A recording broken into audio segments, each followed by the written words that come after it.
परमाराध्य संत सदगुरु महाराज का प्रवचन महर्षि में ही सत्संग सुधा सागर से प्रवचन संख्या 300। गुरु से ज्ञान लेना उनका शिष्य होना है। प्यारे प्रेमी जनों, इस सत्संग के विज्ञापन में जिसको पढ़कर सुनकर शांति संदेश मासिक पत्र से जानकर आप लोग यहाँ आए, उसमें अवश्य ही केवल अध्यात्म विषयक चर्चा, ईश्वर भक्ति की चर्चा होगी यह लिखा था और यही जानकर आप लोग आए। फिर भी इसमें भूदान यज्ञ वाली बात चल पड़ी, यह भी आप लोगों को नुकसान नहीं पहुंचावेगी। इस संबंध में बस इतना ही कहूंगा, लेकिन जिस विषय की जहां सभा हो वहां वैसा कहा जाए यही शोभा है। इसलिए एक प्रतिष्ठित व्यक्ति को कुछ अच्छे व्यक्ति कुछ कहने को लाचार हुए, मैं कहूंगा कि ये भी उन लोगों को क्षमा कर देंगे। ईश्वर भक्ति के विषय में कल से चर्चा होती चली आ रही है। ईश्वर भक्ति के विषय के पहले ईश्वर स्वरूप को जानना चाहिए।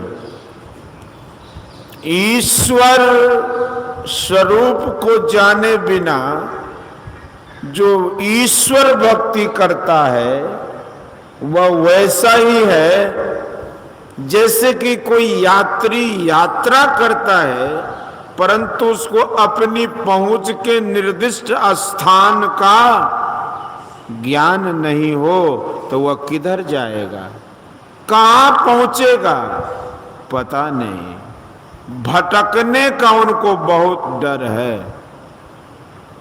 इस तरह ईश्वर भक्ति करने वाले को पहले ईश्वर स्वरूप का निर्णय होना चाहिए। उससे जो निर्णय हो उस दिशा में चलना चाहिए। ईश्वर स्वरूप निर्णय के बिना जो साधक ईश्वर भक्ति का आरंभ करता है वह उपर्युक्त यात्री की तरह ही भटकता है। इंद्रिय ज्ञान में जो कुछ आता है वह माया है। स्थूल इंद्रियों के ज्ञान में केवल माया ही पकड़ी जाएगी, वह भी केवल स्थूल माया ही है।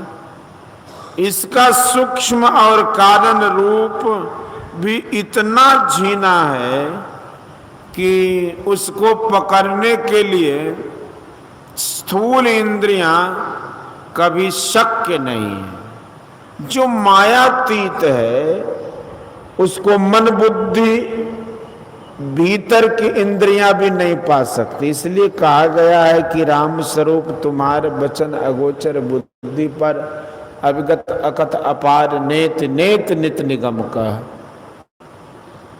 यह जो बात है बुद्धि पर तत्व है, तब किधर को जाना है। बुद्धि से परे तत्व को पाने के लिए बाहर बाहर जाना है, पृथ्वी पर या जल पर अथवा आसमान में वायुयान पर उड़ना है।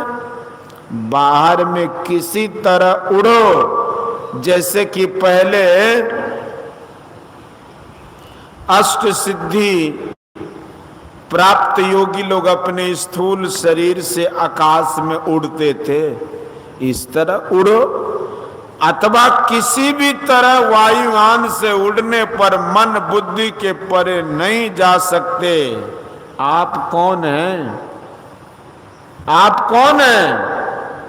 पानी कासा बुलबुला यह तन ऐसा होय, पीब मिलन को ठानिए, रहिए ना पड़ी सोय, रहिए ना पड़ी सोय, बहुर नहीं मनुखा देही, आपुन ही को खोज मिले जब राम स्नेही, हरि को भूले जो फिरे सहजो जीवन छार, असुखिया जब ही होएगो सुमरे गो करतार। आपुन ही की खोज अर्थात आप अपना निर्णय करो कौन हो। शरीर 5 तत्व से बना है, या तुम नहीं हो। इंद्रियों में से कोई नहीं हो। अंतःकरण में मन बुद्धि चित्त अहंकार, इन चारों में से कोई आप नहीं हो। ये सब इंद्रियां आपकी हैं। जैसे आप शरीर पर कपड़े पहनते हैं, वे कपड़े आपके हैं, लेकिन आप कपड़े नहीं हैं। आप शरीर अथवा बाहरी व भीतरी कोई भी इंद्रिय नहीं है। मन बुद्धि के आगे आप स्वयं हैं। आप क्या हैं? आप अपने को जैसा कि कहते हैं आप जीवात्मा हैं। आत्मा केवल कहने से जीवत्व भाव का नहीं होना साबित होता है। जीवत्व भाव के सहित जो आप हैं, मन बुद्धि इंद्रियों से परे हैं।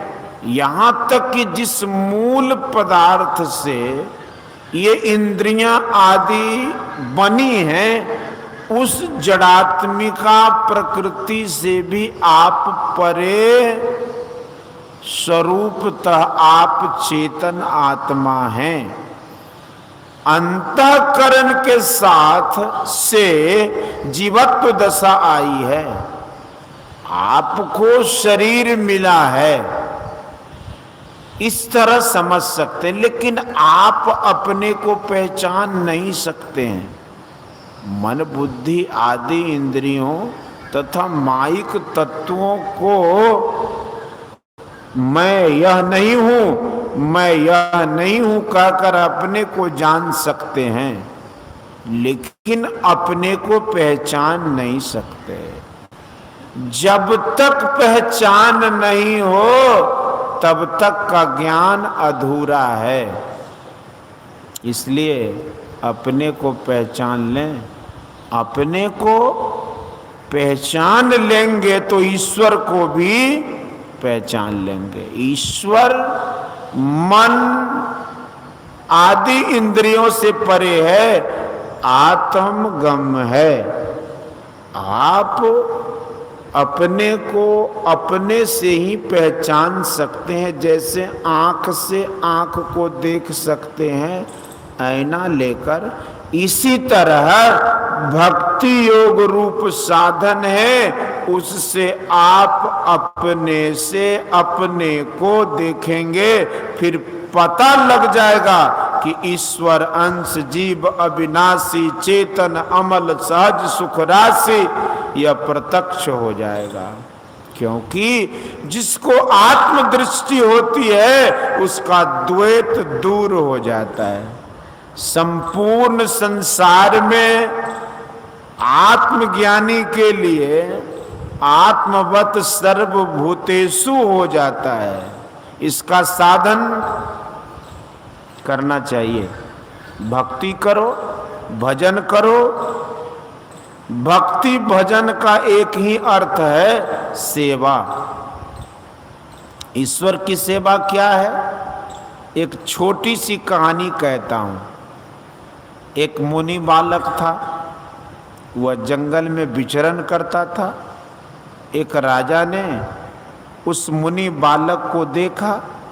वह बालक देखने में बहुत सुंदर था। मालूम पड़ता था जैसे वह सनक सनंदन सनत कुमार सनातन में से कोई एक हो। बालक को देखकर राजा बड़ा प्रभावित हुआ। राजा ने कहा कि आप मेरे साथ चलें। बालक ने कहा, राजन, मेरा शर्त मंजूर करो तो मैं तुम्हारे साथ जाऊंगा। राजा ने कहा, वह शर्त क्या है? बालक ने कहा कि मुझे खिलाओ तुम मत खाओ, मुझे पहनाओ तुम मत पहनो, मैं सोऊं तुम जगकर पहरा करो। राजा ने कहा, सो नहीं होगा, जो मैं खाऊंगा सो तुझे खिलाऊंगा, जो मैं पहरूंगा सो तुझे पहराऊंगा, मेरा जो पहरा करेगा वही तुम्हारा भी पहरा करेगा। बालक ने कहा, मेरा राजा ऐसा नहीं है, वह स्वयं नहीं खाता, मुझे खिलाता है, वह स्वयं कुछ नहीं पहनता, मुझे पहनाता है, मैं सोता हूं, वह जगकर हमारा पहरा करता है। अपने ऐसे राजा को छोड़कर मैं तुम्हारे साथ क्यों जाऊं? वह है ईश्वर। सेवा उसकी होती है, सेवा उसकी होती है जिसको कोई जरूरत होती है। जिसको कोई जरूरत नहीं उसकी क्या सेवा होगी? लोग गंगा सेवन करने जाते हैं, कितने श्रद्धालु दंड प्रणाम करते जाते हैं, कितने देवस्थान में जाते हैं, उस देव के दर्शन व पवित्र नदी में स्नान के लिए जाना उसकी सेवा है। गंगा किनारे रहकर गंगा स्नान करते, उसका जलपान करते, यह गंगा सेवन है। इससे गंगा जी को कुछ मिला नहीं, कुछ लाभ हुआ नहीं, और गंगा जी कुछ चाहती भी नहीं है। इसी तरह जो उधर जाता है, जिधर जाते जाते ब्रह्म सुख का आभास मिलता है, ब्रह्म ज्योति की तेज का ज्ञान प्रत्यक्ष होता है, यह है ईश्वर की सेवा। उधर जाते जाते इतनी पवित्रता आती है जितनी कि अभी आई नहीं। जिधर जाने से ब्रह्म दर्शन होता है, उधर जाने वाले को लाभ है ब्रह्म को, या ईश्वर को कोई लाभ नहीं है। ब्रह्म या ईश्वर दर्शन किस ओर होता है?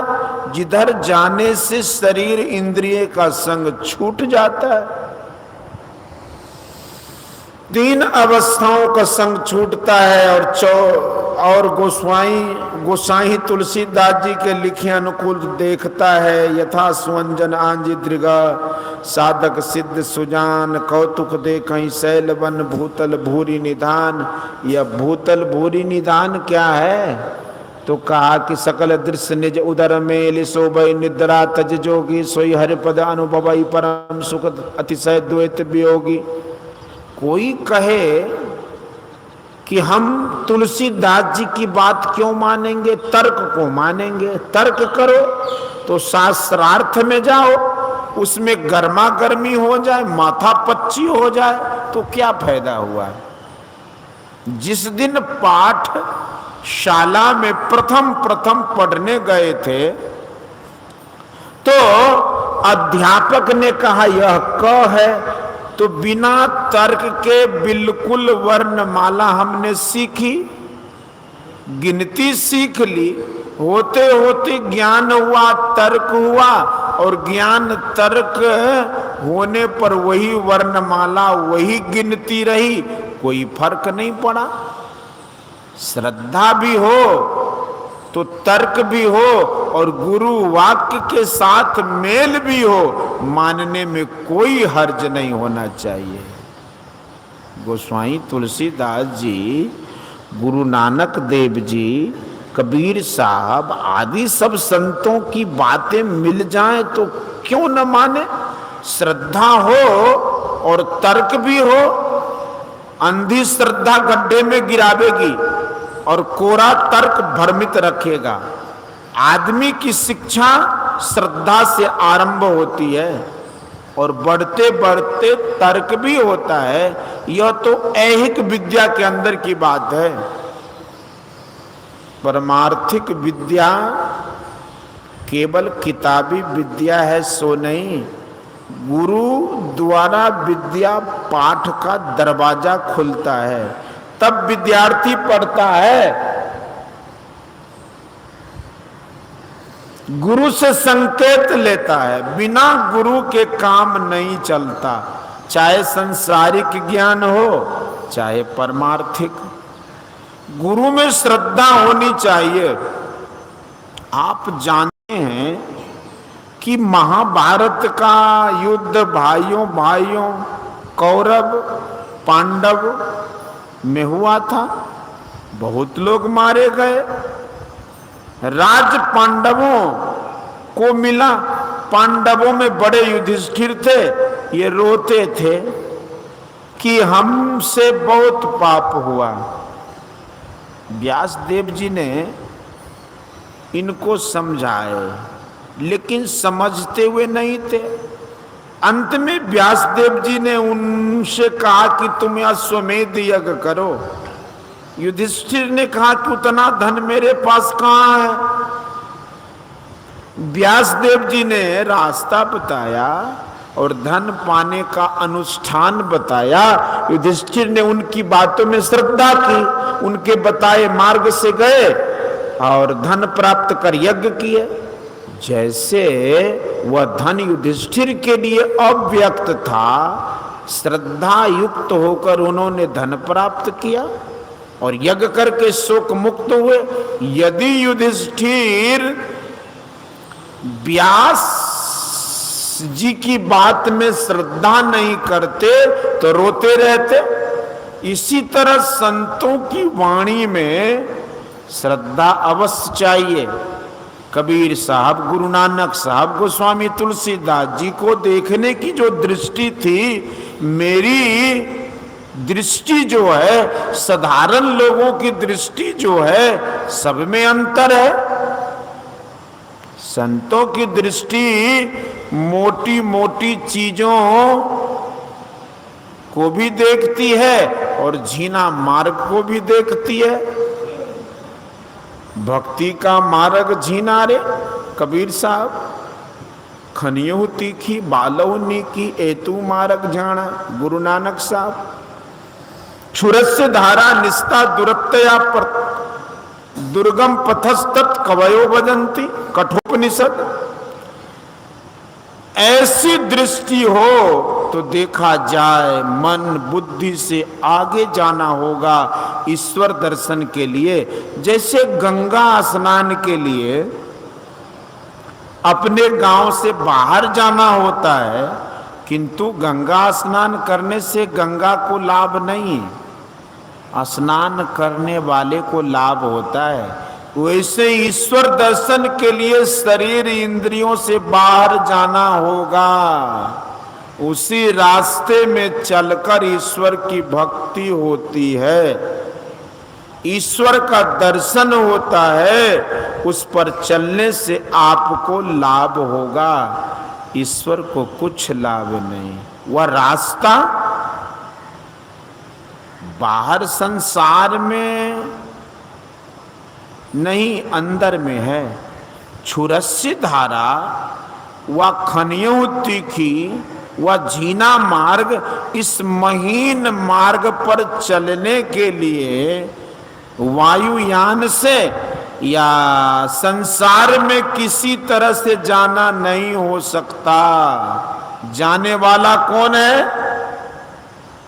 शरीर नहीं, शरीर से छूटकर जाना है। जाने वाले आप हैं। पहले मन सहित आप जाएंगे, क्योंकि मन का साथ आपको है। जहां तक मन जाएगा वहां तक आप जाएंगे। जहां मन नहीं जाएगा वहां भी आप जाएंगे, क्योंकि मन से भी आप अधिक सूक्ष्म हैं। अंदर अंदर आप जाएंगे। कहां से आप जाएंगे? जागने के समय शरीर में आप जहां रहते हैं, योगियों ने उनको आज्ञा चक्र कहा। इसको रहस्यवादी संतों ने कंजा कमल भी कहा है। वहां से जाना होगा। जान ले सत्य पहचान ले, सूरत सांच बसे दीद दाना, खोलो कपाट वह बाट सहजे मिले, पलक प्रवीण दिव दृष्टि ताना। दरिया साहब बिहारी। इस वास्ते आपको जो साधन करना है उसमें मन को बहुत एकाग्र करना है। उसका पहला स्थूल अवलंब जो है वह है जप, दूसरा अवलंब है मानस ध्यान, तीसरा अवलंब है जो तुम नहीं देखे हो उसको देखो। गुरु जिस तरह बतावें उस तरह देखो, उल्टा देखो। यह रहस्यमय वाणी है। उल्टा देखने का अर्थ है कि बहिर्मुख नहीं देखकर अंतर देखो, फैली निगाह से नहीं, सिमटी निगाह से देखो। इतना सिमटाव हो कि एक बिंदुता पर रह सको, तब समझो कि अंदर के रास्ते पर आ गए। यहां से स्थूल से सूक्ष्म में जाने का रास्ता है, धीरे धीरे अभ्यास करने से होता है। बाहर संसार में सदाचार का पालन करो। जो सदाचार पालन नहीं करेगा वह झूठ बोलेगा, चोरी करेगा, नशा खाएगा, हिंसा करेगा, व्यभिचार करेगा। इस तरह पांचों पापों में रहकर कोई सदाचारी नहीं बन सकता। अकेला मत जाना वह राह, गुरु बिन नहीं होगा निर्वाह। राधा स्वामी साहब। अपने को अपना गुरु मानकर चलना बुद्ध भगवान की तरह हो तो हो सकता है, लेकिन उनके समान और दूसरे कोई नहीं हुए। गुरु से ज्ञान लेना, उनका शिष्य होना है, गुरु से शिक्षा प्राप्त कर दीक्षा लेना, गुरु के अधीनस्थ रहना, और इसी तरह रहकर साधन करना है। जैसे वृक्ष में आम लगा, कच्चा आम खट्टा होता है, होते होते पक जाता है तो वही आम मीठा होता है। मेरे पिताजी कहते थे कि बुर्बक का आम खट्टा होता है। मैं मन में कहता था कि ये क्या कहते हैं, आदमी बुर्बक हो वह भला हो, आम सबको एक समान लगता है। मैंने आम का एक पेड़ लगाया, वह फला तो आम खट्टा हुआ, उसी आम को पाल पर रखा तो वह मीठा हो गया। जब तक ठीक ठीक साधन पूर्ण नहीं हुआ तो आम खट्टा होता है, और जब तक